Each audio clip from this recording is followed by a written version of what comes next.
I don't know if this is a lecture or a rant or a speech, but I'm watching a lot of people dealing with learned helplessness. A lot of people dealing with um, the amount of change, the rate of change, the messaging that we need to fear our brothers, our sisters, our coworkers, our colleagues, that everything is a threat right now. And that has become a problem for my students, for my clients, for you all that are watching this, and for me. We spend a lot of our time thinking about how we're worried about things. We spend a lot of time thinking about how we're concerned about the future, about who might be out to get us, about who's a threat. Just a few years ago, no one was really a threat. And people went about their daily business, and we didn't spend so much of our time with this overhead of worry. And so there's this term for this. It's called learned helplessness. And learned helplessness is an interesting term. It's a problem for me because the word learned sounds like, it sounds passive, and it sounds like you just gave up, and it sounds like you didn't have the intestinal fortitude to move forward. But what learned helplessness actually is a logical and intellectual response to a world that is telling you that if you do a certain thing, you will be negatively impacted by it. And if that certain thing is speaking up in a meeting, or if it is suggesting that you might change the way that something is worked, or questioning whether you should develop or build something in a certain way, that at work, suddenly learned helplessness becomes just tell me what to do, just give me my work, I'll go off and do my little part of the sprint or this piece of whatever we're doing that day. And that you won't do is engage your prefrontal cortex, your professionalism, your emotion, your drive, your desires, your professionalism, that you won't show up as you for work because micromanagement or dictatorial management or toxicity or overload or something has driven you in a state where you're just focused on the task in front of you, hoping that whoever described it right, and just do your thing and get out.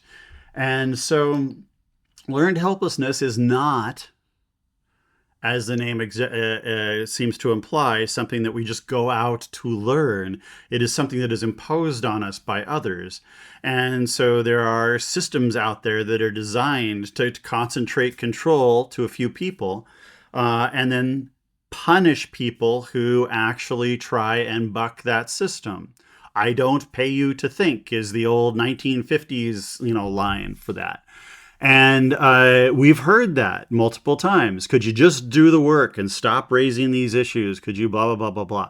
And so what happens is people in this case, everyone, it says here leaders on the screen, but basically everyone mistakes compliance for engagement.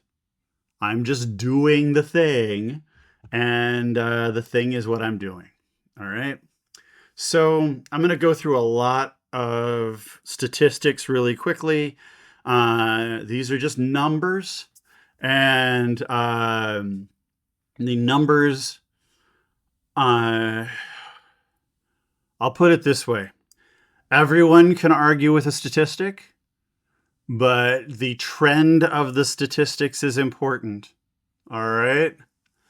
So $917 billion registered in 2024 for annual costs directly attributed to workplace toxicity. These are days off taken, stress, additional meetings, work stoppages are slowing. And that doesn't mean work stoppages like a strike. It means like work stoppage, like we were working and then somebody made a decision that made us have to stop working. And not that the decision was to stop working, but the decision was something like you should work on something else, or we should use this different tool, or you should do this, or you should do that without consulting the people doing the work.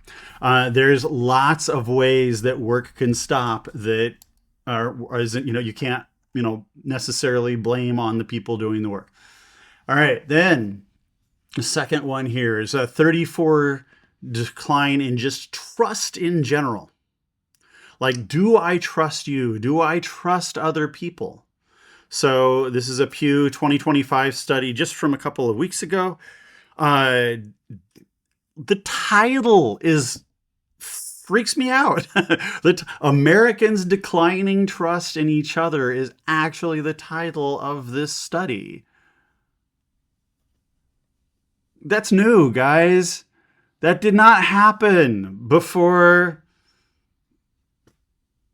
10 years ago, right? This is new. This is manufactured. This is completely manufactured.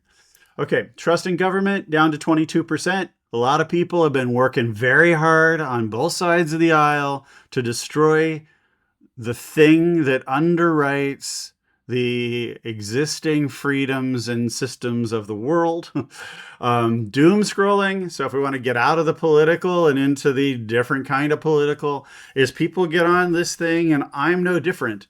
There are many times where I will get in and I'm like, I'm just going to post one thing on LinkedIn. And the next thing I know, I'm going through all of these things saying, oh, that makes me so mad. Oh, that makes me so mad. And all it is doing is adding stress and distress. It's not improving my mental well-being.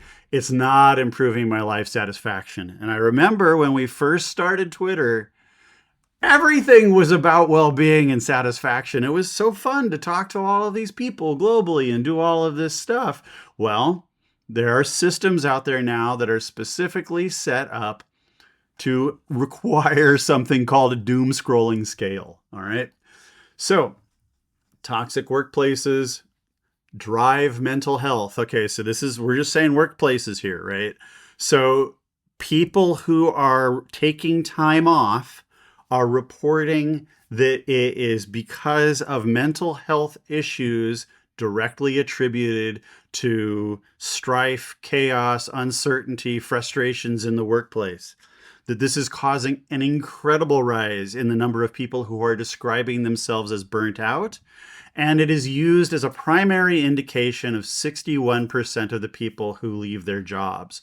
So most people who leave their jobs don't leave because they're like finding a better paycheck, which is what everybody seems to think. But it's because somebody did something, or the whole group did something that made that working environment easy to leave. Okay? All right. Now, here's a different index, same type of information. 28% of people in the Great Resignation directly labeled toxicity in the culture as a reason why they left, as like the primary reason why they left. Not just a reason. 61% said it was a reason. 28% the primary reason why they left. All right. Now, from another direction. Okay.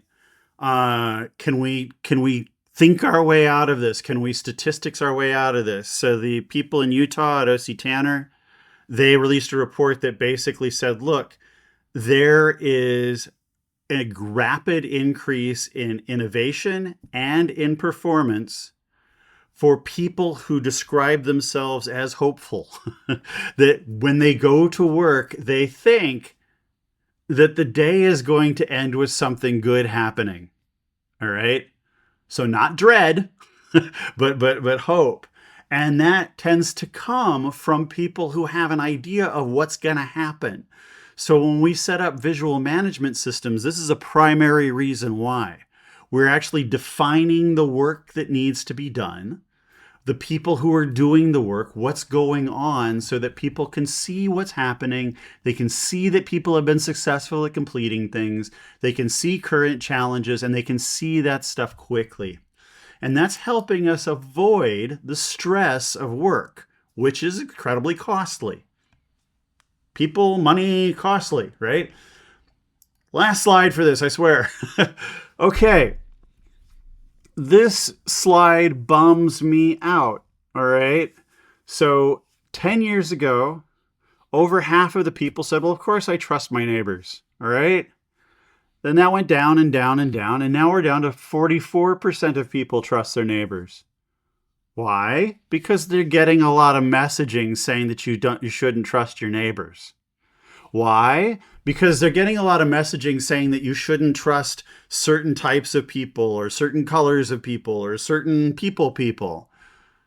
And when that happens, then you look at your neighbors who are people and then you don't trust them. That's a problem, okay? So when we're engaged, and so guess what? Your coworkers, they're also people. All of them. Every single person you work with is a people. And they all have families, and they all have histories, and they all have worldviews, and they all have stuff that's happened to them. And they're all dealing with the same fear that you are. So they're learning to fear you, and you're not scary, but you're learning to fear them. And guess what? They're also not scary. So we want, in the end, not that this is a panacea, not that this is anything else that we're not gonna promise that making a Kanban is gonna solve everything. But here's what happens. When all we're doing is looking at messaging saying that things are failing, then all we see is failure. And when we build visual systems to show on a daily basis that there isn't just failure, then we can start to see our way out of this crisis. But if we keep fighting with each other, if we keep thinking that everything and everyone is a threat, then we are going to fail. We're going to fail as a company. We're going to fail as countries. We're going to fail as a planet, because human beings are all we have on this planet. All we have is each other. So when we build visual systems, when we're building that Kanban, the Kanban is showing you not just tasks that are in flight, but they're showing, oh, look, stuff is actually getting done. Oh, look, Tony Ann needs my help. I'm going to go help her out. Oh, look, we should collaborate on this task. Oh, look, this other team is about to finish this and we're going to have to comment.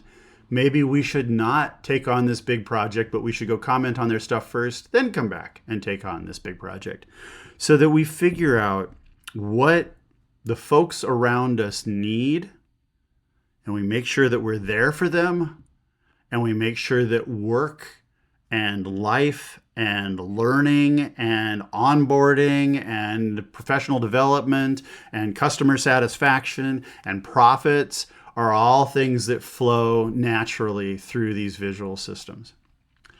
This is a pretty long video. Thank you for sticking through to this point. Let us solve this problem, please. Like, subscribe, come to our stuff, but just solve this thing.